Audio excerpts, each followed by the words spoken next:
Cuba no se puede considerar dictadura desde el punto de vista de las posturas y los principios que fundamentan la democracia socialista en Cuba.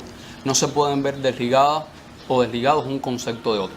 La democracia en Cuba parte desde una visión marxista-leninista de la construcción de un nuevo modelo, en función de la revolución social que se llevó a cabo en Cuba y específicamente desde el año 59 y que tiene su momento cumbre en el año 1976 con la promulgación de la Constitución de la República de Cuba o como le llamamos en la academia, la Constitución Socialista.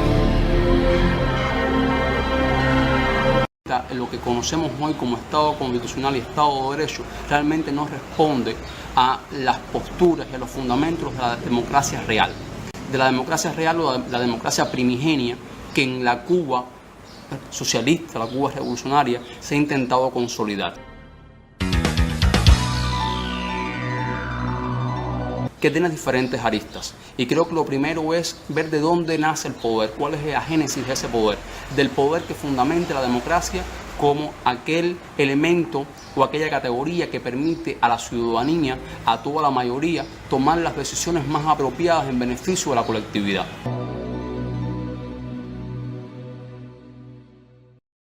La nueva construcción de la democracia a partir de las diferentes capas sociales que estaban subyugadas, pero no para ejercer la tiranía, no para ser excluyentes, sino para mediante el esfuerzo, la consecución y la comunión de intereses, volcarnos a la construcción de un nuevo Estado.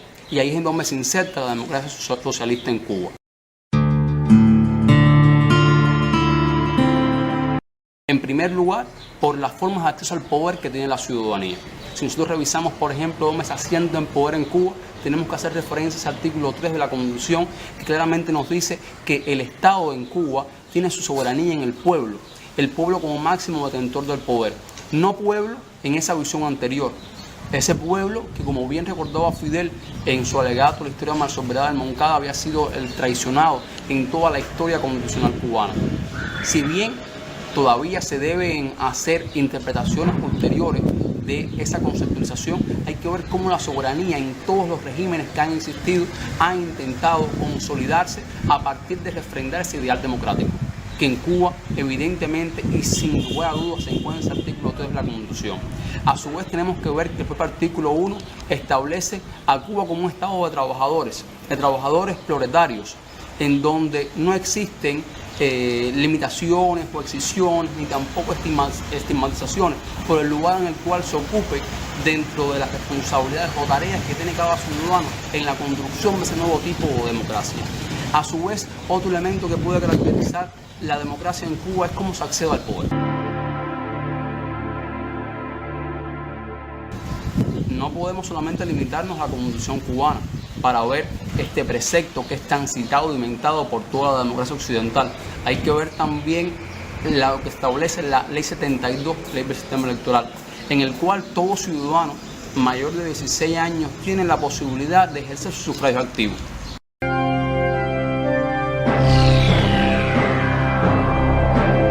En Cuba hay una mixtura de tipos de formas de acceder al poder y a su vez de diferentes formas, como la teoría se conoce, de tipos democráticos. En Cuba tenemos en ese ideal, tenemos en primer lugar la democracia directa, tomando en consideración que son los mismos electores quienes son los que tienen la posibilidad de nominar y acceder al poder. En esas asambleas de vecinos no se establece un determinado privilegio o determinada posición como sucede en otros países en donde existen ciudadanos que tienen un voto privilegiado por amalgamar determinado poder o determinada cantidad de dinero, que ha sucedido en diferentes lugares. Es decir, el sufragio censitario o el capacitario no existe en Cuba. En Cuba tenemos desde la Constitución, en los artículos 135 y 136, el sufragio universal instituido, otro elemento que reafirma la realidad democrática en la cual se vive en Cuba.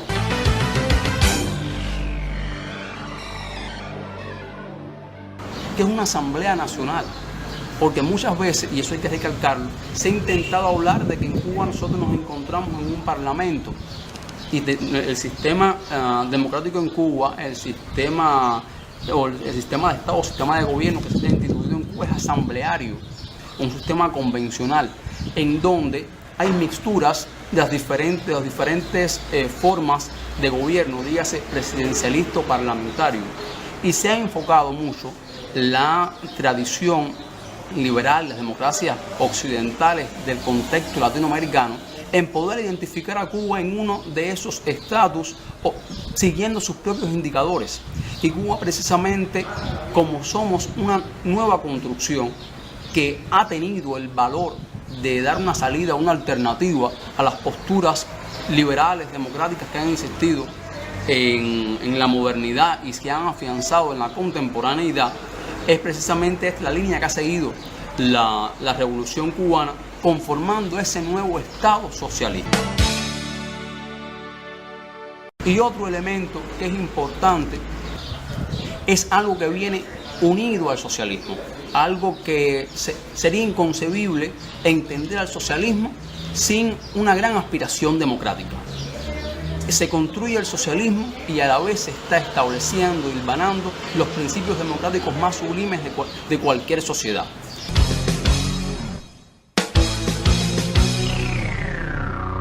Inclusive en Cuba la ley 91, ley de los consejos populares, puede hacer el control al poder. Ese control popular que se puede establecer en la administración pública, y lo podemos ver en toda la amalgama, es decir, está situado en todo el texto constitucional. Y precisamente ese delegado o ese diputado que es elegido por la ciudadanía puede realizar un control fiscal o un control administrativo en el marco de los consejos populares o integrando una de las comisiones de las asambleas provinciales o las asambleas municipales, incluso en la Asamblea Nacional, es donde se refuerza precisamente las posturas que ha asumido el Estado en determinado momento. Si bien es perfectible, se encuentra instituido formalmente todo un conjunto de garantías para el ejercicio de un poder directo. Y creo que eso es algo que es básico cuando hablamos de democracia.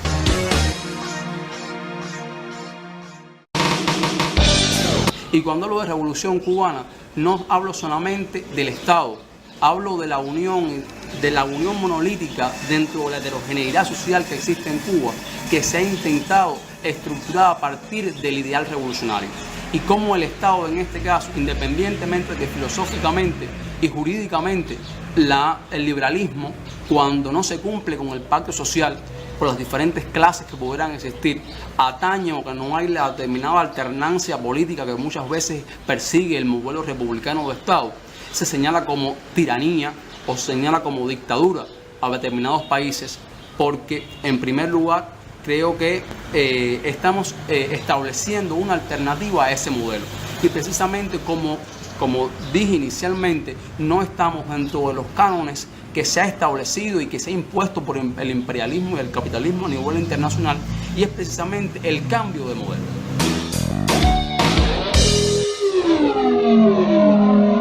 La guerra cultural traspasa lo jurídico para establecerse en lo ideológico, en lo filosófico, y estableciendo claramente hegemonías a nivel global. Y es por eso que la verdad de Cuba no trasciende a veces el espacio de esta pequeña isla bloqueada en este mar que muchas veces se nos ha intentado bloquear, pero hemos salido al paso a cada una de las políticas que han intentado cercenar en la construcción del socialismo en Cuba.